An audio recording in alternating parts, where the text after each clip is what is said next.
क्या हाल है dear children's.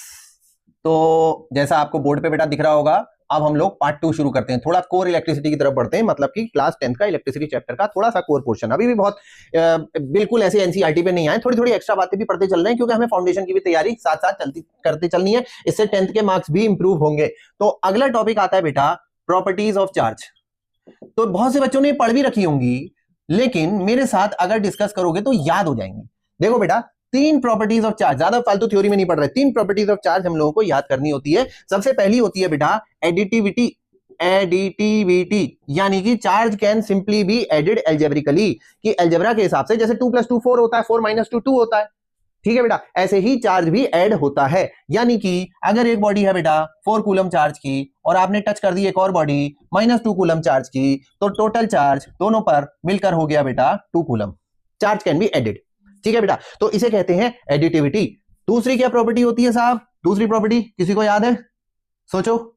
दूसरी प्रॉपर्टी होती है बेटा क्वांटाइजेशन ऑफ चार्ज।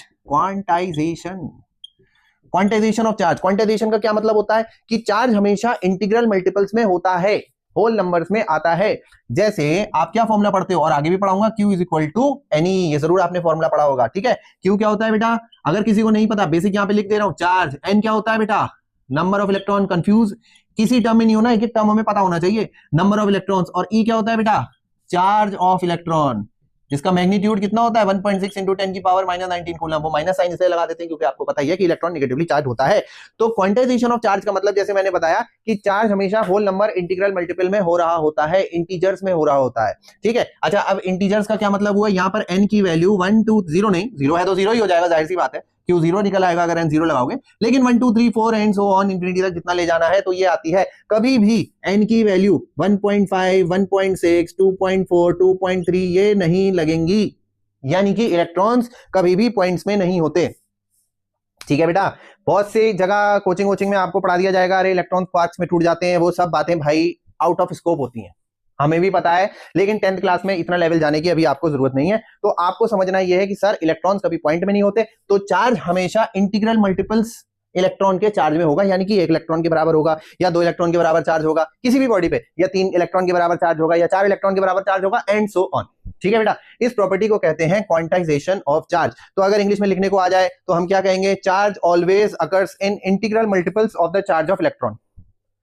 होपफुली आपने मेरी लैंग्वेज समझ ली होगी। Charge always occurs in the integral multiples of the charge of electron, ये प्रॉपर्टी सेकंड होती है, इसे कहते हैं क्वांटाइजेशन ऑफ चार्ज। और तीसरी और बहुत important property conservation of charge. देखो भैया, कंजर्वेशन ऑफ चार्ज, मैं आधी लाइन बोलूंगा, ये मत सोचना हमें पता नहीं है, मैं आधी लाइन बोलूंगा, आधी आपके मन में आप खुद ही बोल दोगे। कि बचपन में पढ़ा था, प्री नर्सरी में जब हम लोग पढ़ते थे, क्या पढ़ा था बेटा? Energy can neither be created, आगे का तुम्हें पता है, नॉर बी डिस्ट्रॉयड।